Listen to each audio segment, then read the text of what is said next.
اعوذ باللہ من الشیطان الرجیم بسم اللہ الرحمن الرحیم السلام علیکم ورحمۃ اللہ وبرکاتہ۔ آج ہم لوگ مختلف قسم کی جو نمازیں ہیں ان کے بارے میں تھوڑی سی چیزیں سمجھیں گے۔ تو سب سے پہلے نماز ضحیٰ یعنی جو صبح کی نماز ہوتی ہے فجر اور ظہر کے درمیان جو پڑھی جاتی ہے، کچھ لوگ اس کو صلاۃ الضحیٰ کہتے ہیں اور کچھ لوگ اس کو صلاۃ الاشراق بھی کہتے ہیں۔ یہ دونوں نمازوں میں تھوڑا سا ڈفرینس ہے، ابھی ہم لوگ اس کو کلیئر کرتے ہیں۔ تو صلاۃ الضحیٰ جو ہے یہ 2 سے 8 رکعت تک پڑھی جا سکتی ہے، یعنی آپ 2 رکعت بھی پڑھ سکتے ہو، 4 بھی پڑھ سکتے ہیں، 6 بھی، 2 کر کے پڑھنی ہوتی ہے، ٹھیک ہے۔ 2 رکعت کر کے پڑھیں گے، صرف 2 بھی پڑھی جا سکتی ہیں، 4 بھی پڑھ سکتے ہیں، 6 بھی پڑھ سکتے ہیں اور 8 بھی پڑھ سکتے ہیں۔ رسول صلی اللہ علیہ وآلہ وسلم کی ایک حدیث ہے کہ جسم کے ہر جوڑ پر صدقہ واجب ہوتا ہے صبح، یعنی ہر دن جو ہے ہمارے جسم میں جتنے بھی جوڑ ہیں، جیسے کونی ہے، گھٹنا ہے، انگلیوں کے جوڑ ہیں، تو ان سب کا صحیح طریقے سے کام کرنا یہ اللہ تعالیٰ کی خاص رحمت ہے۔ تو ہر جوڑ پر صدقہ واجب ہوتا ہے، اور یہ صدقہ جو ہے وہ سبحان اللہ والحمد للہ اللہ اکبر، یعنی اللہ تعالیٰ کا کوئی ذکر کر کے بھی یہ صدقہ جو ہے وہ کیا جا سکتا ہے، یعنی ایک اللہ کا ذکر کرنے سے ایک صدقہ اللہ کی طرف چلا جاتا ہے ہماری طرف سے۔ اور دوسرا یہ ہے کہ آپ صبح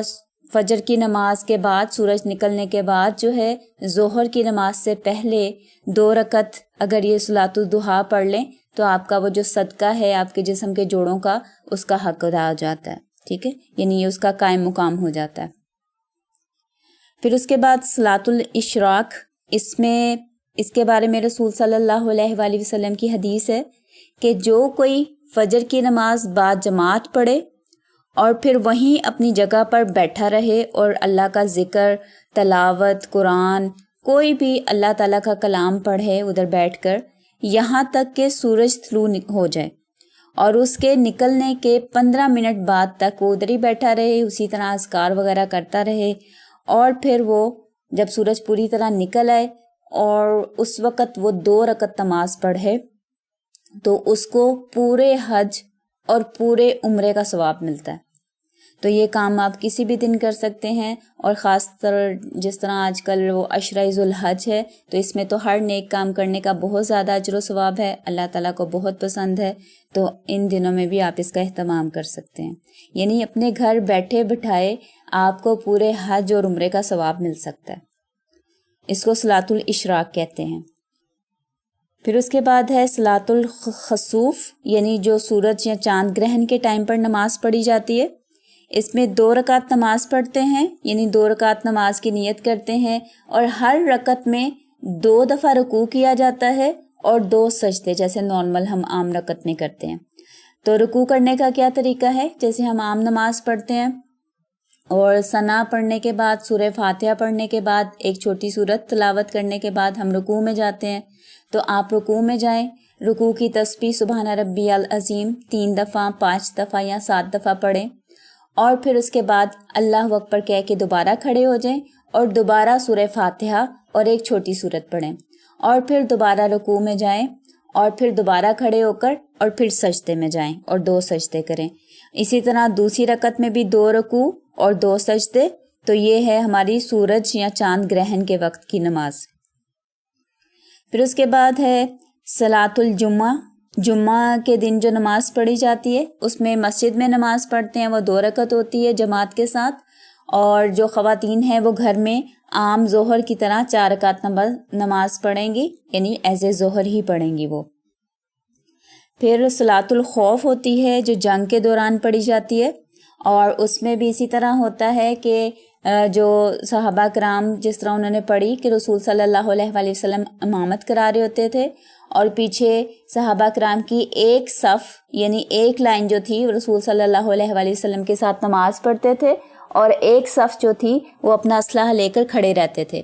اور جب پہلی صف جو تھی وہ سجدہ 2 دفعہ سجدہ کر کے یعنی 1 رکعت کمپلیٹ کر لیتے تھے تو وہ والے لوگ پیچھے موو ہو جاتے تھے، اور جو پیچھے والی صف کے لوگ تھے وہ آگے آ کر رسول صلی اللہ علیہ وآلہ وسلم کے ساتھ دوسری رکعت میں شامل ہو جاتے تھے اور اسی طرح سجدہ کرتے تھے۔ اور یہ خاص طور پر نماز جو ہے وہ رسول صلی اللہ علیہ وسلم کو جنگ کے لیے بتائی گئی، کیونکہ ایک دفعہ کافروں کے ساتھ ایک جنگ ہو رہی تھی، جنگ کا موقع تھا، تو نماز کا ٹائم آ گیا، تو صحابہ کرام اور مسلمان یعنی رسول صلی اللہ علیہ وسلم نے نماز شروع کر دی۔ اس وقت خالد بن ولید جو تھے اس وقت تک مسلمان نہیں ہوئے تھے، تو انہوں نے دور سے دیکھا کہ یہ سارے ایک ہی وقت میں سجدے کے لیے نیچے جھک جاتے ہیں، اور اس وقت اگر ہم ان کے اوپر حملہ کریں تو ہم ان سارے مسلمانوں کو ایک ہی دفعہ میں بغیر کسی ریزسٹنس کے ہلاک کر سکتے ہیں۔ تو اسی دوران حضرت جبرائیل حضور صلی اللہ علیہ وآلہ وسلم کے پاس وحی لے کر آئے، اور انہوں نے یہ صلاۃ الخوف یعنی خوف کے دوران یا جنگ کی حالت میں نماز پڑھنے کا طریقہ بتایا، تو رسول صلی اللہ علیہ وسلم نے اپنی بالکل نیکسٹ نماز میں اس طریقے کو فالو کیا، اور دوسری طرف کافر جو تھے وہ تیار تھے، وہ ریڈی ہوئے تھے کہ جیسے یہ سارے مل کر ایک ہی دفعہ میں سجدے میں جائیں گے تو ہم ان کے اوپر حملہ کر دیں گے، لیکن وہ آدھے لوگ کھڑے رہے اور آدھے لوگ سجدے میں گئے، تو اس وجہ سے کافر لوگ حملہ نہیں کر سکے، اور ان کی وہ جو سازش انہوں نے کی تھی وہ خراب ہو گئی، اس کے اوپر پانی پھر گیا۔ پھر ایک ہماری نماز ہوتی ہے صلاۃ العید، عید والے دن جو ہم نماز پڑھتے ہیں وہ 2 رکعت ہوتی ہے، اس میں ہم اللہ اکبر کہہ کے جو سب سے پہلی تکبیر ہوتی ہے وہ کہنے کے بعد ثنا پڑھتے ہیں، سبحانک اللہم والی جو دعا ہے وہ پڑھنے کے بعد پھر پہلی رکعت میں 7 تکبیریں یعنی 7 دفعہ اللہ اکبر کہنا ہے اور ہاتھ اوپر اٹھانا ہے شولڈر تک، کندھوں تک جیسے ہم نارمل اٹھاتے ہیں، اور پھر اس کے بعد آپ نے سورہ فاتحہ پڑھنی ہے، ایک چھوٹی سورت پڑھنی ہے، اور عام رکوع کر کے سجدے کر کے، اور پھر دوسری رکعت کے لیے جب آپ نے کھڑے ہونا ہے تو پھر آپ نے سورہ فاتحہ سے پہلے 5 دفعہ تکبیر کہنی ہے، 5 دفعہ اللہ اکبر کہنا ہے، اور پھر سورہ فاتحہ پڑھنی ہے۔ یعنی نماز 2 رکعت ہی ہوتی ہے، پہلی رکعت میں 7 دفعہ ایکسٹرا آپ نے اللہ اکبر کہنا ہوتا ہے، اور دوسری رکعت میں 5 دفعہ ایکسٹرا اضافی اللہ اکبر کہنا ہوتا ہے، ٹھیک ہے۔ اور پھر اس کے بعد جو ہماری وتر کی نماز ہوتی ہے اس میں ہم لوگ دعائے قنوت پڑھتے ہیں، تو دعائے قنوت کا بھی میں ترجمہ بھی کر دیتی ہوں اور طریقہ بھی بتا دیتی ہوں۔ دعائے قنوت جو ہے یہ ایک وتر میں بھی پڑھی جا سکتی ہے، یعنی رسول صلی اللہ علیہ وآلہ وسلم کا طریقہ یہ ہوتا تھا قیام اللیل کا کہ وہ رات کو فرض عشاء کے پڑھ کے سو جاتے تھے، اور پھر اس کے بعد آدھی رات کو اٹھتے تھے اور 2 رکعت کر کے نماز پڑھنا شروع کرتے تھے نوافل، اور جب ان کو یہ اندازہ ہوتا تھا کہ اب فجر کا وقت قریب ہے، سحری ہونے والی ہے،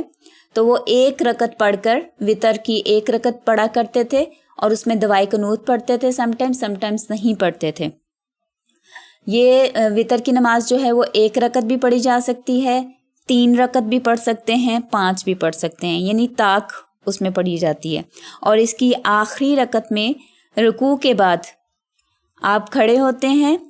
سمیع اللہ لمن حمدہ ربنا ولک الحمد کہنے کے بعد دعائے قنوت پڑھتے ہیں، یا کوئی بھی دعا جو ہے وہ آپ اللہ تعالیٰ سے اس میں کر سکتے ہیں، اور کھڑے رہتے ہیں۔ اس وقت آپ ہاتھ اپنے نیچے سیدھے بھی لٹکا سکتے ہیں، اور ہاتھ اس طرح سینے پر بھی باندھے جا سکتے ہیں، یا ہاتھ دعا کی طرح اٹھائے بھی جا سکتے ہیں۔ تو یہ ہے ہمارا دعائے قنوت کا طریقہ۔ اور کچھ لوگ کہتے ہیں کہ اللہ اکبر کہہ کے شروع کرنا چاہیے، کچھ علماء کا خیال ہے، اور کچھ علماء کہتے ہیں کہ بغیر اللہ اکبر کے، اور کچھ علماء یہ بھی کرتے ہیں کہ جب ہم سورہ فاتحہ اور ایک چھوٹی دعا سورت پڑھتے ہیں تو اس کے ساتھ ہی دعائے قنوت پڑھ لیتے ہیں، اور پھر اس کے بعد رکوع میں جاتے ہیں، اور پھر نارمل نیچے سجدے کے لیے۔ لیکن زیادہ تر علماء جو یعنی کہہ لیں کہ میجورٹی یا جمہور کی رائے یہی ہے کہ رکوع کرنے کے بعد جب آپ کھڑے ہوں تو اس وقت سمیع اللہ لمن حمدہ کہنے کے بعد آپ دعائے قنوت پڑھیں یا کوئی بھی دعا پڑھیں۔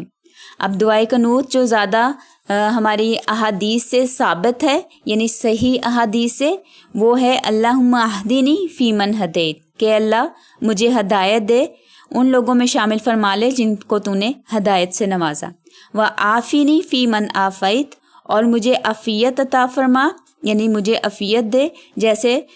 تو نے باقی لوگوں کو عافیت میں داخل کیا، وتولنی فی من تولیت، اور مجھے ان لوگوں کا دوست بنا دے جس کو تو نے دوست بنایا ہے، یعنی جن پہ اللہ تعالیٰ کا خاص کرم ہوتا ہے مجھے ان میں شامل فرما لے، وبارک لی فی ما آتیت، اور مجھے برکت عطا فرما، جو کچھ تو نے مجھے نعمتیں دی ہیں، نعمتوں سے نوازا ہے، ان سب میں برکت عطا فرما دے، وقینی شر ما قضیت، اور جس شر اور برائی کا تو نے فیصلہ کیا ہے میرے حوالے سے مجھے اس سے محفوظ رکھ، ولا یقضا علیک، اور آپ کے فیصلے کے اوپر کوئی دوسرا بندہ جو ہے وہ فیصلہ نہیں کر سکتا، یعنی اگر آپ ہی چاہیں تو اس کو بدل سکتے ہیں، کوئی اور آپ کے فیصلے کو نہیں بدل سکتا۔ انہ لا یذل من والیت، اور جس کا آپ والی بن جاتے ہیں، جس کا آپ دوست بن جاتے ہیں، وہ کبھی ذلیل اور خوار اور رسوا نہیں ہوتا۔ ولا یعز من عادیت، اور جس کے اوپر آپ غضبناک ہوتے ہیں، ناراض ہوتے ہیں، اس بندے کی کبھی عزت نہیں ہو سکتی۔ تبارکت ربنا و تعالیت، اے ہمارے رب تو بہت ہی برکت والا ہے اور بہت ہی اعلیٰ رتبہ ہے۔ ٹھیک ہے، تو یہ دعائے قنوت جو ہے یہ سب سے زیادہ صحیح ہے، سب سے زیادہ اوتھینٹک ہے۔ پھر اس کے بعد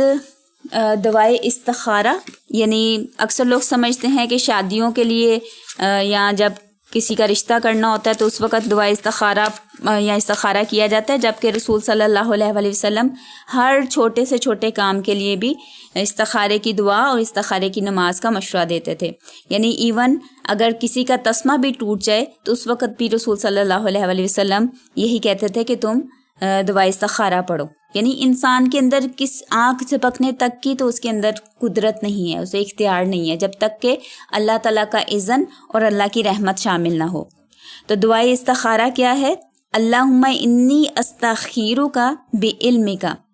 کہ اے میرے اللہ میں آپ سے خیر مانگتا ہوں یا مانگتی ہوں آپ کے علم کی بنا پر، یعنی آپ کو سب سے زیادہ ہر چیز کے بارے میں پتہ ہے، آپ کو سب سے زیادہ علم ہے۔ وَأَسْتَقْدِرُكَ بِقُدْرَتِكَ، اور میں آپ کی قدرت کے ذریعے استطاعت مانگتا ہوں، یعنی آپ کے ہر چیز کا اختیار، ہر چیز کی قدرت آپ کے پاس ہے، آپ مجھے اس کام جو میں کرنا چاہ رہا ہوں اس کی استطاعت عطا فرمائیں۔ وَأَسْأَلُكَ مِن فَضْلِكَ الْعَظِيمِ، اور میں آپ کے عظیم فضل کا سوال کرتا ہوں یا کرتی ہوں۔ فَإِنَّكَ تَقْدِرُ وَلَا أَقْدِرُ عَلَيْكَ، بے شک آپ جو ہیں وہ ہر چیز پر قدرت رکھتے ہیں، قادر ہیں ہر چیز کے، اور میرے پاس کسی قسم کا کوئی اختیار، کوئی قدرت نہیں ہے۔ وَتَعْلَمُ وَلَا أَعْلَمُ، اور آپ ہر چیز کے بارے میں جانتے ہیں اور میں نہیں جانتی۔ وَأَنْتَ عَلَّامُ الْغُیُوبِ، اور آپ غیب کے بارے میں بھی علم رکھنے والے ہیں، یعنی غیب کی باتوں کو بھی جاننے والے ہیں۔ اللہم ان کنت تعلم ان ھذا الامر، اے میرے اللہ اگر آپ سمجھتے ہیں کہ یہ کام، یعنی جس کام کا آپ ارادہ کر رہے ہیں، خیر لی فی دینی و معاشی و عاقبت امری، اور یہ کام میرے لیے اچھا ہے، خیر ہے اس میں میرے دین کے حوالے سے، میرے معاش کے حوالے سے اور میری آخرت کے حوالے سے، فقدرہ لی و یسرہ لی ثم بارک لی فی، تو اس کام کو میرے لیے میری تقدیر میں مقدر میں کر دے، اسے میرے لیے آسان بنا دے اور میرے لیے اس میں برکت عطا فرما دے۔ وَإِن كُنتَ تَعْلَمُ أَنَّ هَذَا الْأَمْرَ شَرٌّ لِّي فِي دِينِي وَمَعَاشِي وَعَاقِبَةِ أَمْرِي، اور اگر آپ سمجھتے ہیں یا آپ جانتے ہیں کہ یہ کام میرے لیے برا ہے، شر ہے اس میں، میرے دین کے حوالے سے، میرے معاش کے حوالے سے اور میری آخرت کے حوالے سے، انجام کے حوالے سے، فَاصْرِفْهُ عَنِّي، تو مجھے اس سے پھیر دے، وَاصْرِفْنِي عَنْهُ، اور اس کو میرے سے دور کر دے، وَقْدُرْ، اور تو میرے لیے مقدر کر دے، میری تقدیر میں لکھ دے، الخیر، جو بہتر ہے، جو بھلائی ہے سو کانا، وہ جہاں کہیں بھی ہے، یعنی جو چیز بھی میرے لیے بہتر ہے وہ میری تقدیر میں لکھ دے، اور کانا ثم اردینی بھی ہی، اور مجھے اس کے اوپر راضی کر دے، یعنی میرا دل بھی اس پر خوش ہو جائے۔ اور اس کا طریقہ بھی یہی ہے کہ 2 رکعت نفل آپ پڑھتے ہیں، اور اس میں آخر میں نفل کمپلیٹ کرنے کے بعد آپ بیٹھ کر اسی جگہ پر یہ دعا پڑھتے ہیں اللہ تعالیٰ سے، اور پھر اس کے بعد چلتے پھرتے بھی آپ یہ دعا پڑھ سکتے ہیں۔ پھر ایک ہے صلاۃ التسبیح، یعنی تسبیح کی نماز۔ اس حوالے سے ایک روایت ملتی ہے کہ حضور صلی اللہ علیہ وسلم نے اپنے چچا حضرت عباس سے کہا کہ کیا میں آپ کو ایک زبردست چیز نہ بتاؤں،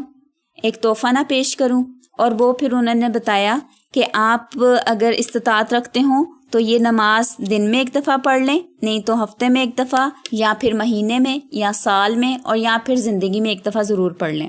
اور اس کا طریقہ انہوں نے یہ بتایا کہ 4 رکعت نفل نماز آپ نیت کر کے کھڑے ہوں، اور ہر رکعت میں سورہ فاتحہ اور دوسری سورت پڑھنے کے بعد آپ نے قیام کی حالت میں 15 دفعہ یہ کلمات دہرانے ہیں، سبحان اللہ والحمد للہ ولا الہ الا اللہ واللہ اکبر، 15 دفعہ یہ کہنے ہیں، اور پھر رکوع میں چلے جانا ہے۔ اور پھر رکوع میں وہ جو رکوع کی تسبیحات ہوتی ہیں ان کو پڑھنے کے بعد 10 دفعہ یہی کلمات دہرانے ہیں. پھر کھڑے ہونا ہے سمیع اللہ لمن حمیدہ اور پھر 10 دفعہ یہی کلمات. پھر سجدے میں چلے جانا ہے, سجدے کی تسبیحات سبحان ربی الاعلیٰ پڑھنے کے بعد 10 دفعہ یہی کلمات. پھر سجدے سے سر اٹھائیں, جلسے میں بیٹھیں اور 10 دفعہ یہی کلمات پڑھیں. پھر دوسرے سجدے میں چلے جائیں, سجدے کی تسبیحات پڑھنے کے بعد 10 دفعہ یہی کلمات. پھر اس کے بعد سجدے سے اٹھ کر بیٹھیں تھوڑی دیر کے لیے اور 10 دفعہ یہی کلمات دہرائیں. اور اسی طرح چاروں رکعت میں آپ نے پڑھنا ہے اور یہ ٹوٹل 75 تسبیحات ہو جائیں گی. 4 رکعت میں آپ نے یہ کام اسی طرح کرنا ہے. اور یہ نماز پڑھنے کے بعد آپ کوئی بھی دعا کر سکتے ہیں اور یہ اللہ تعالیٰ کو بہت پسند ہے. ٹھیک ہے, تو یہ تھا ہمارا آج کا لیسن جس میں ہم نے مختلف جو نمازیں ہیں ان کے حوالے سے سمجھا. اور اگر اس بارے میں آپ کا کوئی سوال ہو تو آپ وہ میرے سے پوچھ سکتے ہیں. سبحانک اللہم و بحمدک نشہد ان لا الہ الا انت ونستغفرک ونتوب الیک.